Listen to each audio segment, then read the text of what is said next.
soy Ana María y este es mi producto de cierre del tema 1. Decidí hacer un video porque realmente creo que para explicar un concepto tan grande como es patrimonio me siento más cómoda hablando. Y justo hoy es 21 de septiembre del 2023. Me parece increíble que estemos haciendo esto en septiembre porque precisamente el 16 de septiembre, bueno, el 15 y el 16 de septiembre, celebramos la independencia de México y es realmente increíble cómo gran parte de lo que estamos estudiando o de lo que le da forma a lo que consideramos identidad viene precisamente de lo que surgió de lo que se pudo rescatar a partir de la independencia. Y este más que ninguno celebramos todo lo que nos hace mexicanos. A lo largo de este video me gustaría abarcar cada uno de los puntos que hemos visto en la clase hasta el momento actual, como para dar un contexto, que fue precisamente lo que se buscó dar en este primer módulo, por decirlo de alguna manera. Tengo mi cuaderno de notas y puede que en algún momento me acerque a la pantalla porque estoy recargando mi computadora para revisar mis referencias. Empecemos por definir qué es patrimonio. Ok.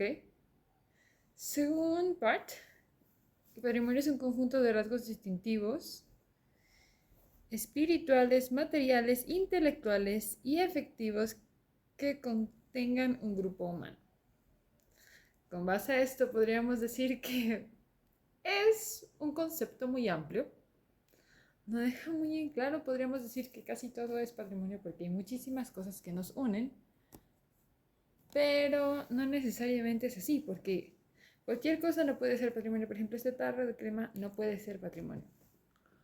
Podríamos decir que con base a esto podemos entender que este conjunto de bienes son culturales y relevantes para una comunidad y de cierta manera son de carácter primordial para generar esa identidad que estamos buscando. Un patrimonio se forma en base a la cultura y por ende la cultura es algo que entendemos como un concepto que se genera en una sociedad, en una comunidad, como ya había dicho, a partir de la historia, de la complementación, del concepto de integrarse y reconocerse como parte de uno mismo y generar usos y costumbres.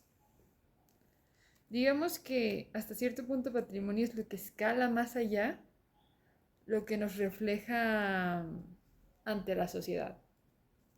Por decirlo de alguna manera, siempre identificamos el Día de Muertos con México, porque ya es patrimonio, lo celebramos y lo festejamos.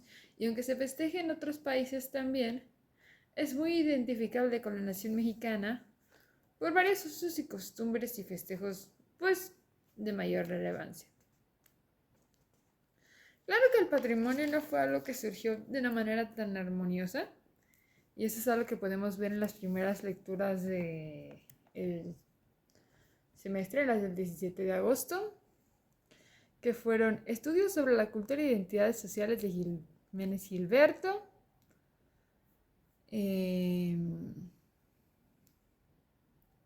nuestro patrimonio cultural, el laberinto de significados en cuadernos del patrimonio cultural y el turismo, que es otro tema delicado en el tema, el tesoro ilustrado de recuerdos turísticos, el cambiante significado del patrimonio, de Fernández de Paz,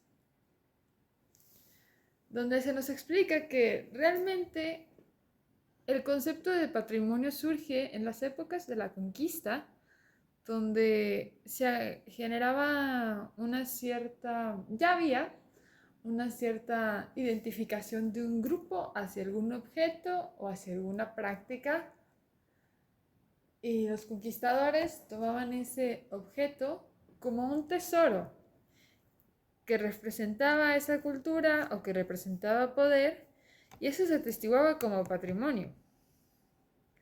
Claro que yéndonos a los temas más actuales, con esto en mente es importante entender cómo en la actualidad se gestiona el patrimonio, entendiendo que el turismo no es el único sector del patrimonio que se refleja.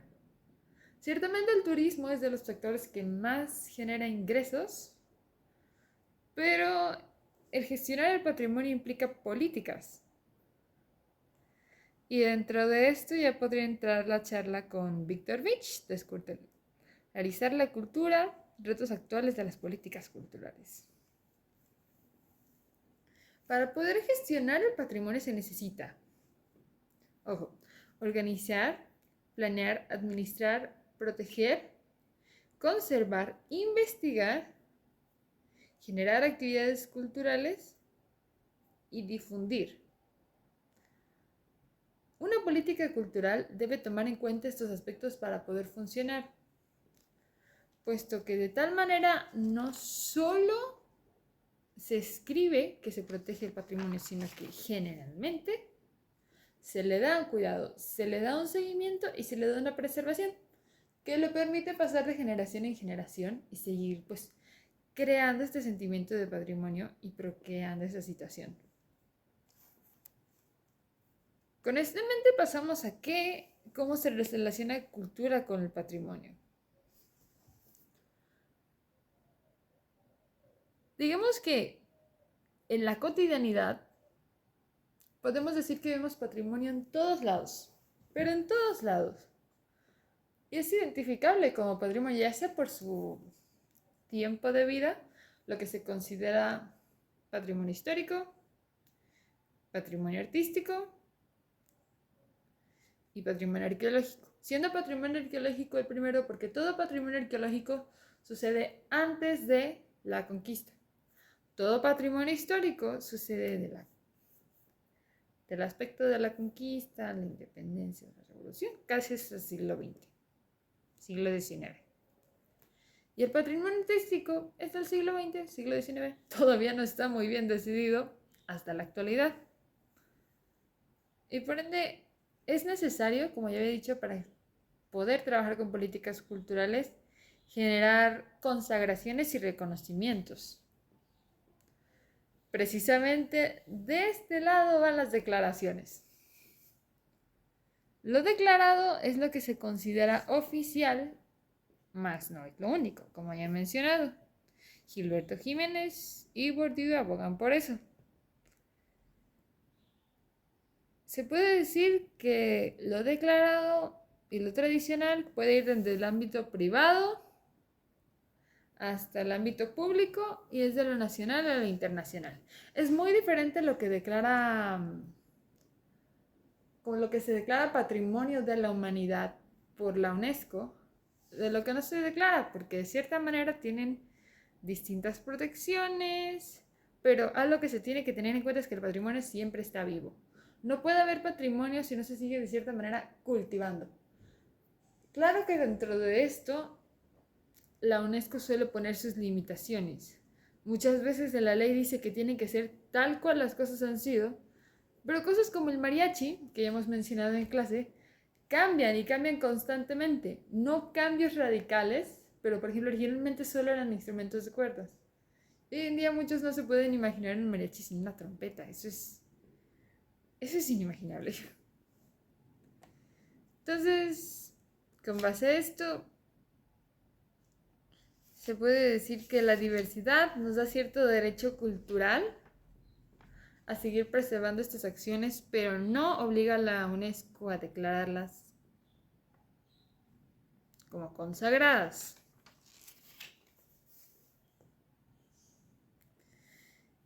Volviendo a la conferencia de Víctor Vich, podemos decir que él plantea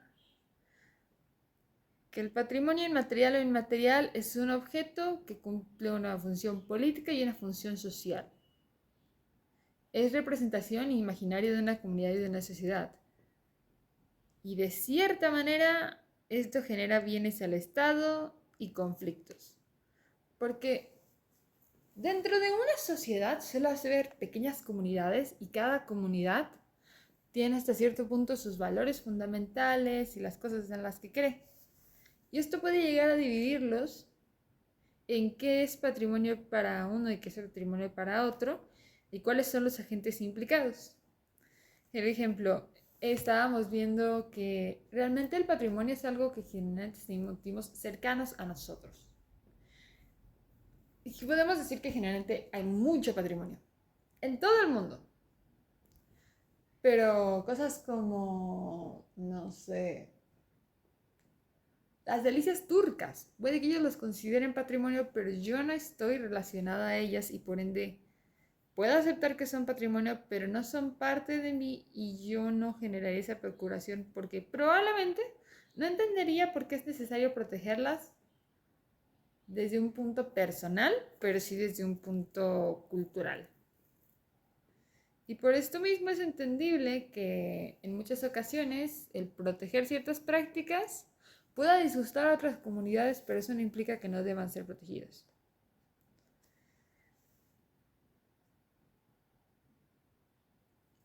De cierta manera, el patrimonio es una cuestión de la conciencia humana de sentirse parte de y refleja valores y bienes culturales que son importantes para los que lo consideran patrimonio. Es una evolución de la perspectiva, de cómo nos vemos, de qué nos forma y de qué nos crea. Y con base a esto es importante recalcar, perdón, tuve un corte en el video. Como decía, con base a esto es importante recalcar que la política cultural y la política ambiental, aunque forman parte de marcos legales e institucionales, son de dos índoles diferentes que implican modelos de políticas diferentes y de organizaciones diferentes. Y aunado a esto, el patrimonio no solo tiene que ser como tal algo construido por el hombre, sino que hay también espacios llamados patrimonios naturales, que son lugares y zonas reservas que reflejan el paso de la naturaleza y son de cierta manera invaluables. Claro que la mayoría de estas cosas, por no decirlas que todas, tienen que ver con la Secretaría de Cultura, porque aunque sea patrimonio natural, sigue siendo cultura de una nación. Y ahí se meten el INAH, el INVAL, la Coordinación Nacional de Patrimonio, la Dirección General de Sitios y Monumentos de Patrimonio, la Semarnat, la CONANAP, el CONBIO, la CONAMEX, que son las tendencias y la burocracia en el gobierno, que realmente es lo que permite hacer las declaraciones que ya hemos mencionado. De cierta manera, hacer una democracia cultural, como diría Yvonne.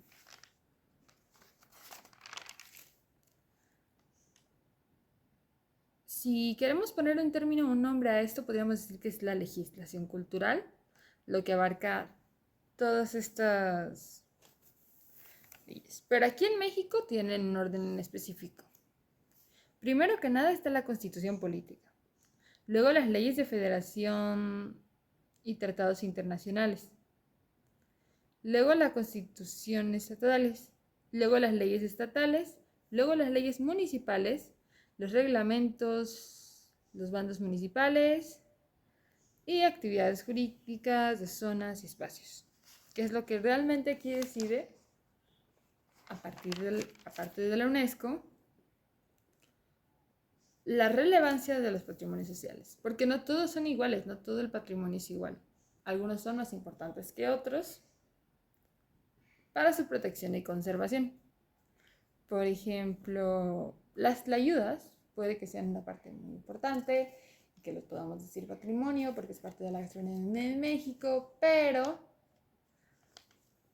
a cierto nivel el Día de Muertos tiene más peso, como ya he mencionado.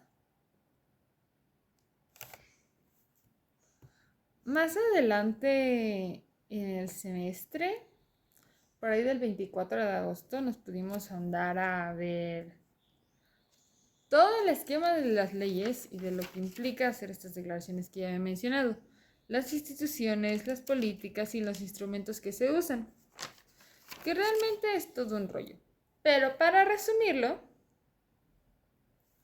cada vez que México quiere hacer una declaratoria, tiene que pasar, claro que por Secretaría de Cultura, y entregar una forma donde se declare por qué debería ser patrimonio o por qué no, un activo vivo, que sea parte de la identidad de la cultura y de la sociedad de un espacio. Pero aunado a esto, se necesita que pase por la CONALMEX y por el representante de la UNESCO en México y por el representante de México en la UNESCO, para que esta información pueda llegar al espacio mencionado de la UNESCO y ahí se pueda ver cuál es su valor y si es posible conservarlo. Porque de cierta manera es una memoria que da vida y planificación a una comunidad, que da contexto y que presta a la sociedad un servicio. Porque el patrimonio es un servicio, igual que el arte. Bien, como iba diciendo, esto lo podemos considerar como memoria colectiva. Y sé que parece trabalenguas lo que estoy diciendo, pero la verdad es que Woodside lo plantea muy bien cuando habla de patrimonio y cultura. La verdad es que la mayoría de las lecturas que hemos visto giran en los mismos temas, pero nos dan nuevas indicaciones. Por ejemplo, pasamos ya de qué es patrimonio, a cómo se construye, a cómo se legisla y por qué es importante como una memoria colectiva, tanto inmaterial como material. Así que al final del día lo único que puedo decir es que realmente esta información tiene un valor incalculable porque muchas veces no apreciamos lo que tenemos y a su vez esto implica a la gestión cultural porque nosotros como gestores somos quienes deben generar estos movimientos, deben entender estos conceptos para poder darles una forma y poder protegerlos, defenderlos y utilizarlos. Los gestores culturales no solo se deben dedicar a producir proyectos, sino también investigar, conocer y saber cómo producir proyectos. No podemos llegar e imponer algo a un lugar, sino que debemos entender para poder construir algo en conjunto. Gracias.